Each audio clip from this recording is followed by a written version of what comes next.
Halo guys, balik lagi bersama Bang Theo di sini. Kali ini Bang Theo akan melanjutkan cerita Against the Sky Supreme. Buat kalian yang penasaran, langsung saja ya simak video kali ini. Subing, mengapa kamu bertanya soal itu? Kamu harus fokus melihat guru dalam membuat alkimia, kata Tan Yun dengan tenang. Guru, selain orang tua murid, kamu adalah orang yang paling dekat dengan murid. Jadi beritahu padaku. Sen Subing tersenyum, seolah bertingkah seperti anak kecil yang manja kepada orang tuanya.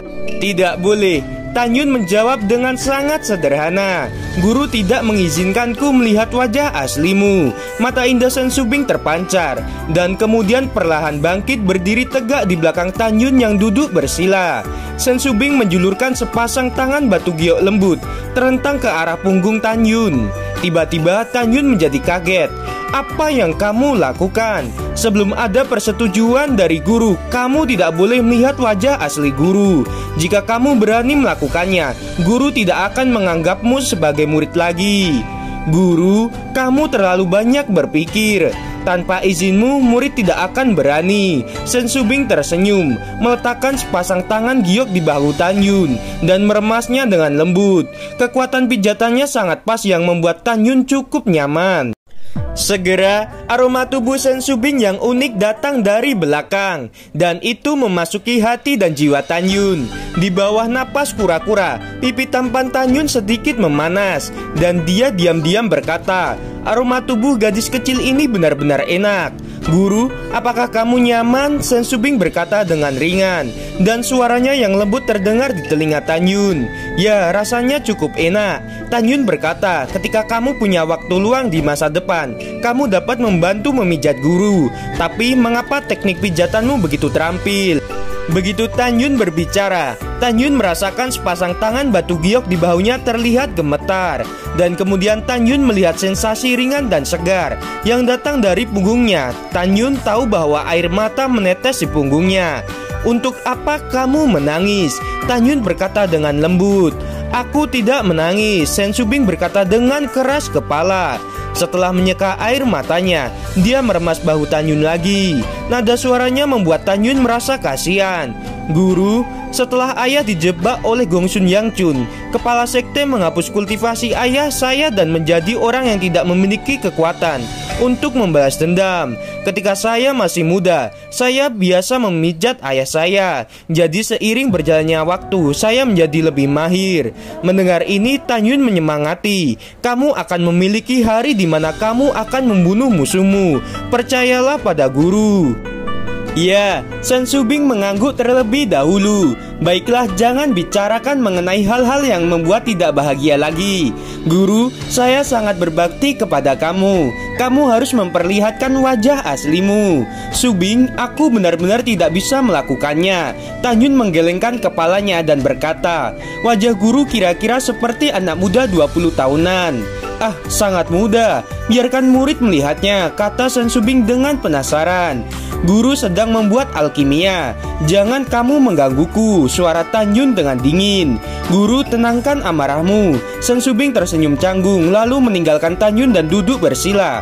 10 hari kemudian, kesadaran spiritual Sen Subing menyelimuti peralatan di Kuali Pil, memancarkan suara manis seperti lonceng perak. Guru, menurut resep pil kamu, sekarang 17 cairan obat telah bergabung menjadi warna hijau samar dan memancarkan aroma yang samar. Apakah sekarang menambahkan obat mujarab tingkat ke-9 terakhir, ginseng darah hantu? Ya, itu benar, Tan Yun menjawab, melemparkan obat mujarab seperti manusia berwarna merah darah ke dalam kuali. Dengan lambaian lengan kanan Tan Yun, penutup kuali di tanah naik ke udara dan menutupi kuali pil dengan kuat. Pada saat ini, ketika ginseng darah hantu perlahan meleleh di dalam kuali, larutan obat hijau samar mulai berubah dari tipis menjadi kental. Dan dalam waktu singkat itu berubah menjadi 12 pil cair berwarna hijau. Setelah pil menjadi cair, Tan Yun mulai memadatkan dan membentuk dengan kecepatan yang tidak pasti. Dalam sekejap mata, 8 hari berlalu. Saat senja matahari tenggelam. Pada saat ini 33 hari telah berlalu sejak Tan Yun mulai memperbaiki pil Zundan yang membangkitkan. Di aula Bingking, Tan Yun yang sedang duduk bersila menghela napas panjang dan membuka matanya.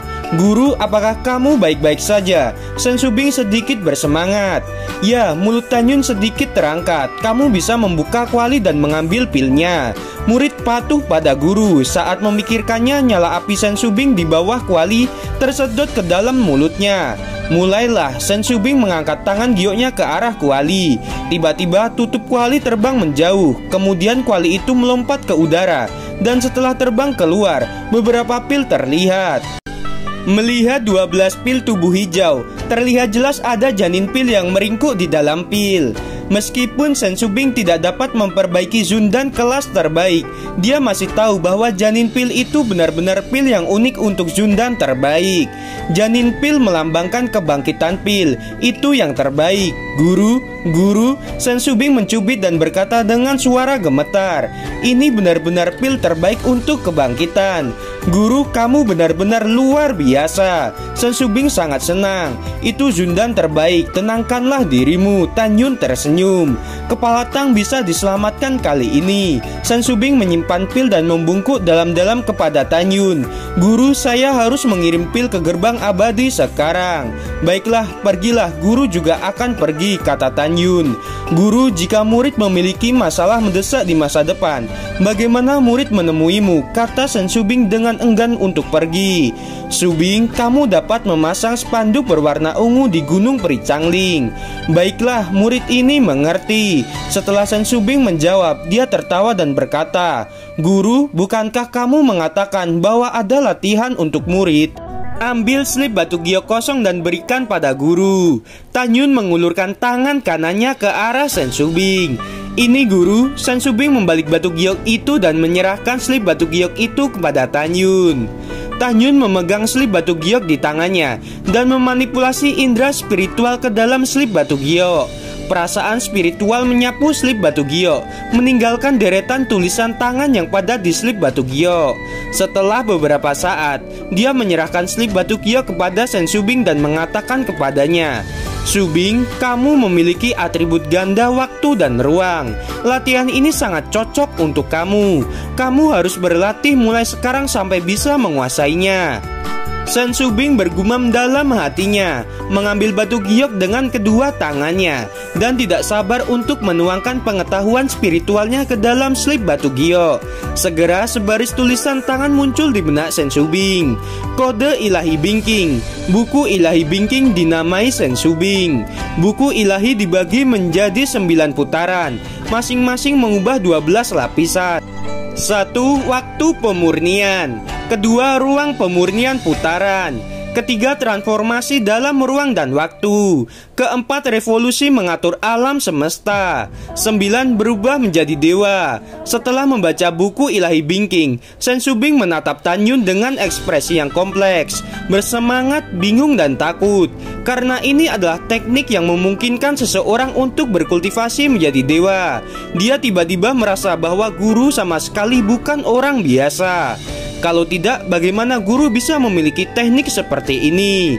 Ketakutannya adalah semacam kekaguman dari lubuk jiwanya kepada gurunya. "Shubing, guru bukan orang di dunia ini. Jika kamu berani membocorkan teknik dari guru ini, aku tidak akan segan-segan padamu lagi," kata Tan Yun dengan tegas. Jantung Sen Shubing berdebar. Sen Shubing buru-buru bersujud. Murid bersumpah, jika murid mengungkapkan rahasiamu, murid akan mati di tempat. "Shubing, apakah kamu ingat ketika guru mengatakan memiliki murid sebelumnya?" Tan Yun memikirkan Ningxia Tianjun yang mengkhianatinya, dan suaranya berubah menjadi dingin. "Murid ingat bahwa jika murid tidak salah menebak, muridmu sebelumnya telah mengkhianatimu."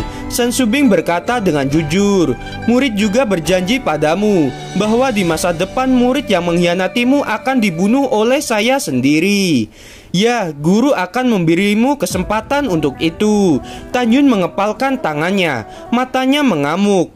"Ingatlah kakak seperguruanmu bernama Ningxia Tianjun, dan buku ilahi Bingking yang diberikan kepadamu oleh guru adalah teknik untuk mengalahkannya. Guru, murid akan mengingat di hati ini." Sen Shubing menjawab dengan hormat dan bertanya, "Guru, seberapa kuat Ningxia Tianjun? Apakah Tianjun itu namanya?" Tianjun adalah gelar di atas dewa, dan Shen Shubing tentu saja tidak mengetahuinya. Itu nama daunnya. Niat membunuh di mata Tan Yun berangsur-angsur memudar, dan dia menatap Shen Shubing yang sedang berlutut. Dia sangat kuat. Kamu selemah semut di depannya. Sangat kuat, wajah Shen Shubing berubah drastis. Shubing, aku tahu kamu terobsesi dengan alkimia. Tan Yun menghela napas. Tapi kamu harus tahu bahwa tidak peduli seberapa kuat alkimia, itu tidak sekuat teknik yang guru berikan padamu. Di masa depan kamu akan memiliki lebih banyak waktu untuk berlatih. Murid mengingat ajaran guru. Shen Shubing tampak hormat saat ini dan tidak berani membuat masalah di depan Tan Yun lagi. Sebagai guru, aku ingin istirahat di sini sebentar. Tan Yun tahu bahwa Shen Shubing tidak akan pergi jika gurunya belum pergi. Jika dia pergi terlebih dahulu, Shen Shubing akan melihat bahwa pedang terbang atau senjata sihirnya hanyalah harta karun kelas rendahan. Shen Shubing pasti akan curiga. Guru, murid akan pergi dulu. Shen Shubing tampak menyusut ketika dia berbicara. Shen Shubing berbalik dan kemudian suara Tan Yun terdengar. Guru tidak akan mengekangmu di masa depan. Sebagai seorang guru, aku masih ingin kamu hidup seperti sebelumnya. Benarkah? Shen Shubing tiba-tiba menoleh ke belakang, tersenyum seperti bunga. Wajahnya menjadi sangat cerah. Tan Yun sedikit terdiam. Benar saja, Shen Shubing seorang wanita yang mirip dengan anak kecil. Guru, aku pergi dulu.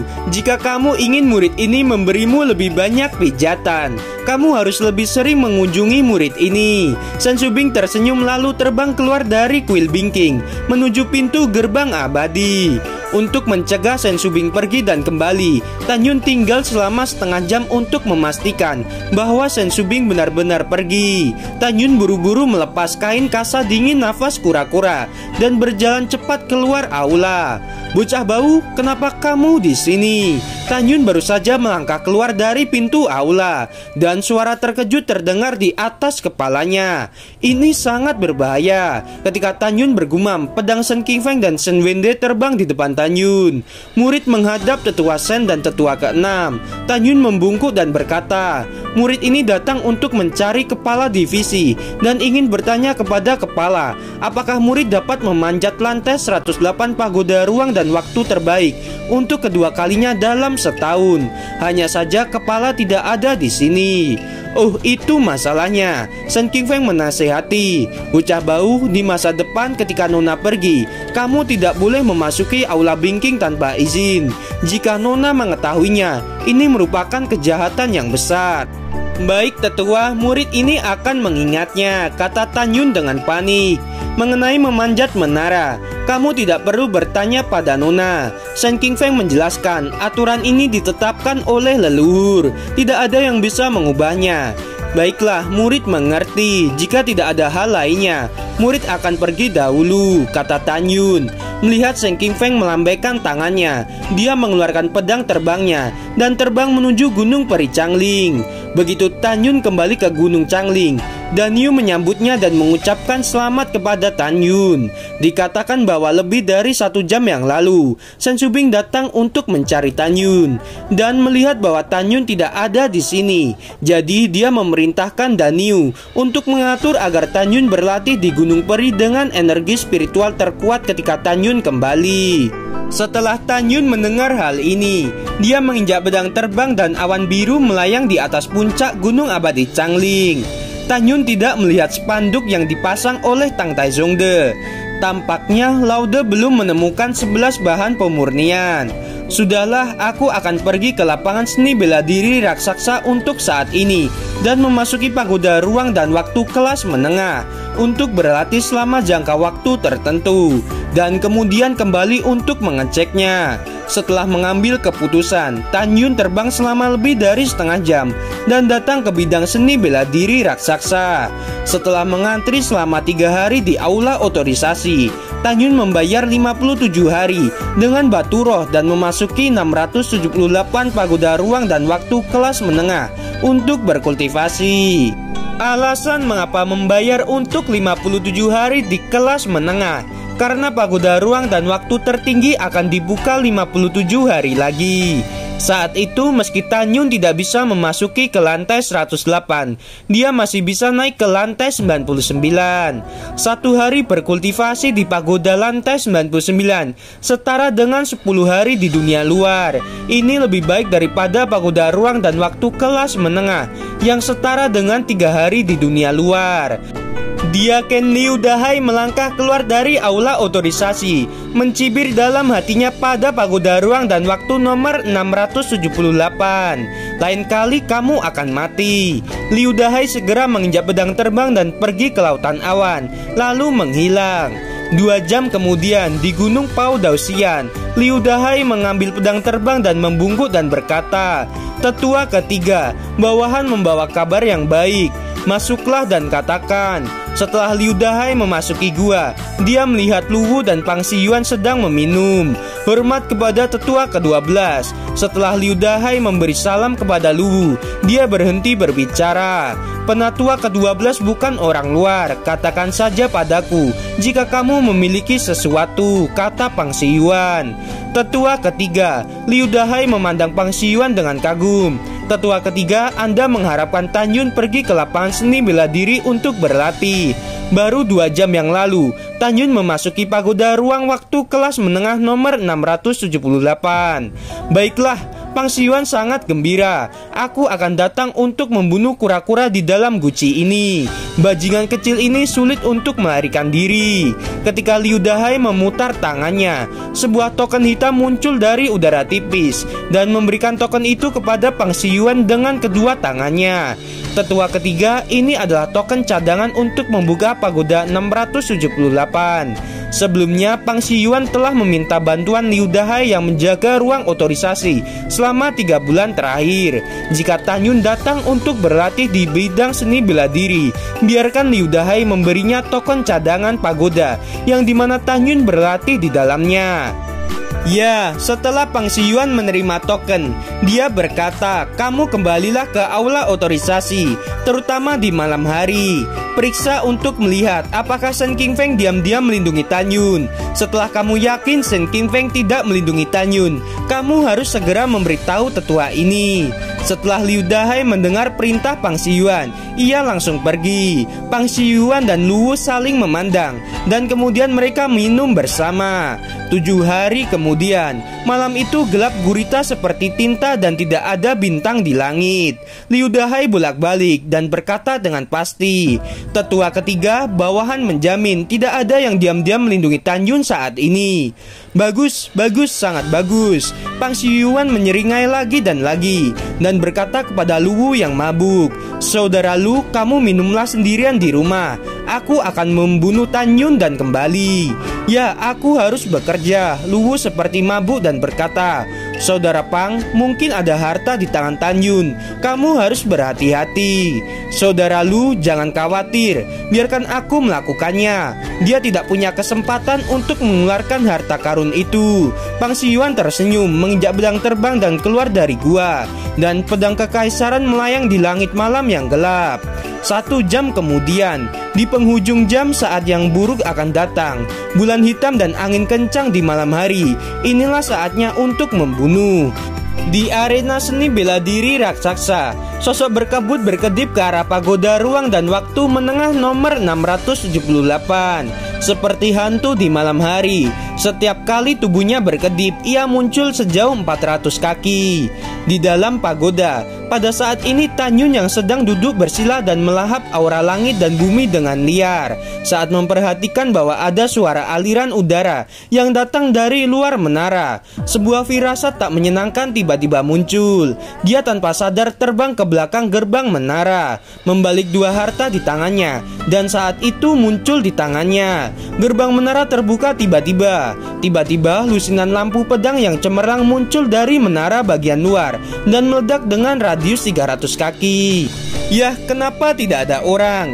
Mendengar suara aneh, Tan Yun yang bersembunyi di balik pintu melihat melalui mata surgawi Hong Meng bahwa seorang pria bertopeng hitam di tahap ke-6 pemurnian jiwa memasuki pagoda. Keringat besar keluar di dahi Tan Yun, dan ketika dia melarikan diri, pria bertopeng itu menutup gerbang dengan tangannya. Gimana teman-teman, episodenya semakin seru bukan? Buat kalian nih ya yang masih penasaran sama kelanjutannya, langsung saja subscribe channel Bang Theo ini. Terima kasih.